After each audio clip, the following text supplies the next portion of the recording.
പരവനടുക്കം പൂലോർ തറവാട് ശ്രീ മാരിയമ്മ ദേവസ്ഥാനം പ്രതിഷ്ഠാദിന മഹോത്സവവും മന്ത്രഗുളികന്റെ കെട്ടിക്കോലവും ഏപ്രിൽ 25 ശനിയാഴ്ച നടക്കും. ഉത്സവത്തിനുള്ള ഒരുക്കങ്ങൾ പുരോഗമിച്ചു വരുന്നു. Bhima jewellery, press club junction, Kasaragod. 25 ശനിയാഴ്ച രാവിലെ 5 മണിക്ക് നട തുറക്കുന്നതോടെ ഉത്സവത്തിന് തുടക്കമാകും. തുടർന്ന് ഗണപതി ഹോമം നടക്കും. 6 മണിക്ക് ദീപാരാധന, മുടിപ്പ് പൂജ, ഗുരുവന്ദനം ചടങ്ങുകൾ നടക്കും. രാവിലെ 7 മണിക്ക് പരവനടുക്കം ശ്രീ മാരിയമ്മ ദേവസ്ഥാനം സംഘം അവതരിപ്പിക്കുന്ന ഭജന നടക്കും.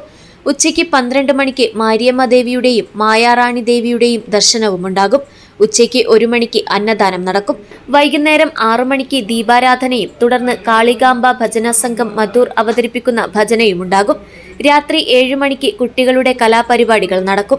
8 മണിക്ക് മഹാപൂജ, മാരിയമ്മ ദേവിയുടെയും മായാറാണി ദേവിയുടെയും ദർശനം നടക്കും. 8:30 കരിങ്കാൽ സ്വരൂപനായ ശ്രീ മന്ത്രഗുളികന്റെ കെട്ടിക്കോലം നടക്കും. രാത്രി 12 മണിക്ക് നട അടക്കുന്നതോടെ ഉത്സവത്തിന് സമാപനമാകും. ഇത്തവണ ഉത്സവത്തിനായി വിപുലമായ ഒരുക്കങ്ങളാണ് നടന്നുവരുന്നതെന്നും എല്ലാ ഭക്തജനങ്ങളുടെയും സഹായ സഹകരണം ഉണ്ടാകണമെന്നും ഉത്സവ കമ്മിറ്റി ഭാരവാഹികൾ അറിയിച്ചു. News bureau, Kasaragod.